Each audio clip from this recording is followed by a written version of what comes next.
Allowing your hair to go gray after you have spent years hiding it can feel like a very scary decision. Believe me, I get it. I was there. I spent over 25 years dyeing my hair, and I probably spent the last 5 or 10 years dyeing my hair against my will because I could not bear the thought of the gray hair transition. I just figured it would be a miserable, unfun experience. But surprise, it wasn't. I actually enjoyed every minute of it. So sit back and relax, and if you are feeling a little bit scared about transitioning to gray hair, just follow along as I'm going to share with you all of my top tips for making the whole gray hair transition as enjoyable and even fun as possible. Okay, are you ready to hear the tips? Let's get started. The most important thing that you can do to make your transition an enjoyable experience is to change your mindset about gray hair. Now, a lot of us grew up with mothers and grandmothers and maybe even great-grandmothers who dyed their hair the second the first gray showed up and never stopped. And if they did stop, it was usually in their 80s or 90s. So that's how we came to associate gray hair with old age. It's a false idea that we have that gray hair is only a marker of old age. It's just another hair color, and you have to kind of retrain your mind to think this way. Really take a second to look at your own gray hair and that of people around you. Take aging out of the equation. Don't look at people's faces, just look at their hair color, and you can start to see the real beauty in it. It takes a little retraining because we've been taught ever since we were little by advertising and also just from our own families that gray hair is only for old people. So you got to change your mindset on that. It takes some work, it takes some doing, but if you do it, you will find your transition to be a much happier and more enjoyable time of life for you. Another thing that really helps to make your gray hair transition more fun is to join a gray hair support group. There are a bazillion of them on Facebook, and even if you're not on Facebook, you might want to join just for that because it is so helpful to have that support. You post some pictures of yourself, you ask for advice, and you'll meet lots of women there going through the same thing as you because let's face it, most of our friends are not doing this. Sometimes it can feel a little lonely out there. So joining a gray hair support group is a great way to meet other women just like you who are going through this experience, and they're at all different stages of this experience. Some of them are almost done. Some of them are done. Some of them have just started like you. And there's a gray hair Facebook group for everybody, any type of person. There are gray hair Facebook groups for people who have curly hair, who prefer not to wear makeup. And there are even gray hair groups that target specific races so that women can feel like they have people to talk to who have the same type of hair texture and issues that they have. I am a co-admin over at Silver Revolution, which in my opinion is one of the best Facebook groups out there for gray hair. It's very supportive. We don't have a lot of rules except just to be kind. And I would love it if you joined us. It is a great place, very supportive, and I know you'll get a kick out of it. Now, let's say Facebook isn't for you. Well, no worries. There are other things you can do. One thing a lot of women do is they create a gray-only Instagram account. That is an Instagram account that is just for your gray hair journey so that you can share your gray hair transition with other women and give them some inspiration, and also you can seek inspiration from other women going through this. I think that having an Instagram account is a great way to get feedback from other women, to share and connect, and I have made some real life friends through it. I really highly recommend it. If you really want some support during your transition but social media is not for you, don't worry about it. Sign up for my newsletter below. In that newsletter, I put out a lot of tips, tricks, and advice for transitioning to gray hair and also enjoying and taking care of your gray hair once it's all in. Another great way to make sure that you have an enjoyable transition is to experiment with color. A lot of us find that the colors that we wore on our face or in our clothing when we were fully dyed do not look as great now that we're gray or even transitioning to gray. I wore a lot of beige and brown when I had my hair dyed, and I finally figured out why. My natural hair color was almost black, but when I dyed my hair after years of dyeing it with sometimes not very good dyes, it kind of bleached my hair, lightened it, and gave it some reddish copper colors that were not actually natural to me. And so when I had that color in my hair, it really did look good with beiges and browns. Well, now that I'm fully silver, I find that I look fantastic in those jewel-toned colors that I looked great in when I was younger and had my natural color. Look at your skin tone and look at your hair color and see what works best with those. Try something new. Something that didn't look good on you before might look fantastic on you now. One aspect of going gray that really scares a lot of women is the demarcation line, aka skunk stripe. Now, that will only happen to you if you're growing out your gray hair cold turkey. The skunk stripe did not personally bother me. I thought it was hilarious, but it does bother a lot of women. You don't have to suffer through the demarcation line. You can just do a few things to hide it. You can wear hats, you can wear scarves, you can wear headbands, you can wear buffs. If none of those appeal to you, a simple trick that a lot of women do is they crisscross their part, and that kind of breaks up the part and it keeps people from being able to see this like harsh stripe of gray hair coming in against dyed hair. You can also wear wigs, you can wear toppers. If your hair has grown out long enough, you could get a hair piece and that will hide like the last big chunk of dyed hair showing on your head. You can use root powder or spray, and there are many other ways to hide your stripe. You do not have to live with it if you don't want to. One of my best pieces of advice for enjoying your gray hair transition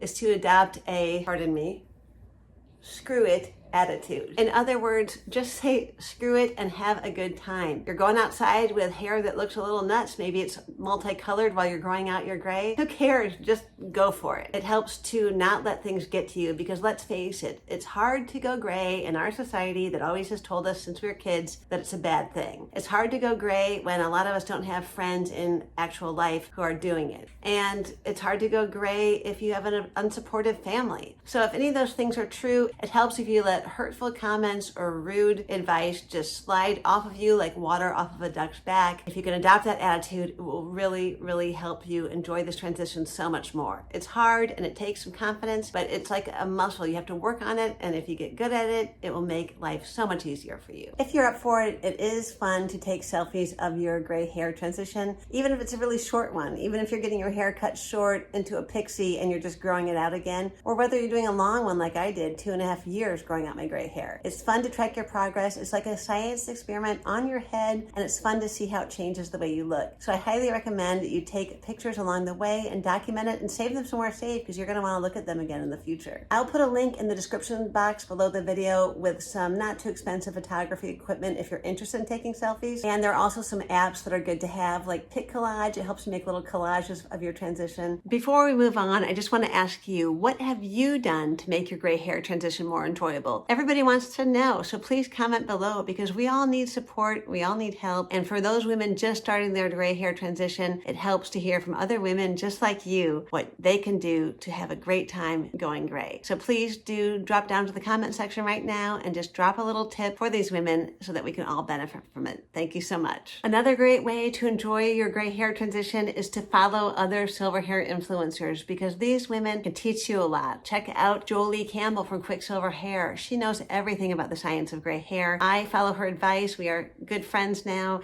and I couldn't live without her. She's awesome. So make sure you sign up for her YouTube channel. Don't forget about Nicole Johnson from Fresh Beauty Studio. She has fantastic tips on gray hair makeup and style. And she has a lot of stuff right now for women over 70, which is really great because that is an under-targeted market. Monique Parent is somebody that I followed a lot when I first started my transition. I still follow her. She's great. We're actually having lunch together next week, and I highly recommend you check out her videos. She has lots of tips and tricks for gray hair. My friend Nina over at Naturally Graceful has many beautiful videos about going gray, and she has the most gorgeous hair. I know you'll love her. Her personality is fantastic, and you can read her transition story over at my blog. I'll put a link to it below. I don't know if you're aware of this, but there is a magazine that is only for women with silver hair. It is called Tangled Silver. You will find the most beautiful photography and wonderful gray hair advice in this magazine. I highly recommend it. Now, this one might be a little harder for some of you, but if you can do it, it does make life easier. Enjoy the shocked reactions of strangers and friends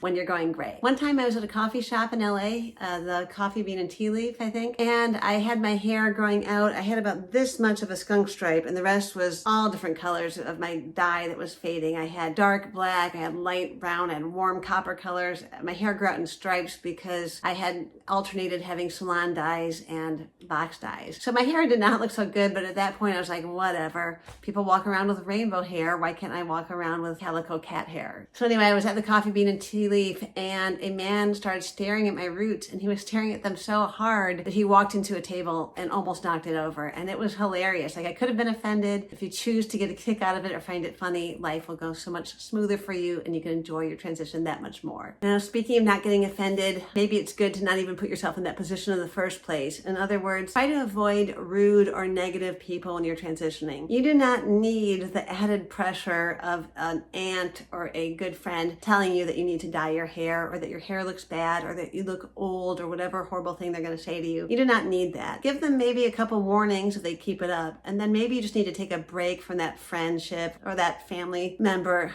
You can try to be nice, but you don't need to even put yourself in that position in the first place. If you can avoid those type of people as much as you can, your transition will go so much better. So stick around with people who love and support you. If you cannot find those people in real life, if everybody around you is being negative about your gray hair, then come into the Facebook Facebook group. Write to me. You can get support and you don't need to put up with negative attitudes, because the last thing you need is somebody being a naysayer or making you feel bad about it. I recently did a video all about the money that you can save by going gray. And believe me, that is a huge bonus to going gray. So how about taking a little of that money that you would have spent normally going to the salon or getting box eye, set it aside in a little savings account on Capital One or wherever. And then when the day comes, treat yourself. Get yourself that new pair of pants that you've been wanting. Get yourself a new colorful sweater that looks beautiful with your gray hair. Treat yourself, have a good time, and until we see each other again, you can head on over to that video all about how much money you can expect to save by going gray, and I'll see you here again next time. Thank you so much and have a wonderful silvery day.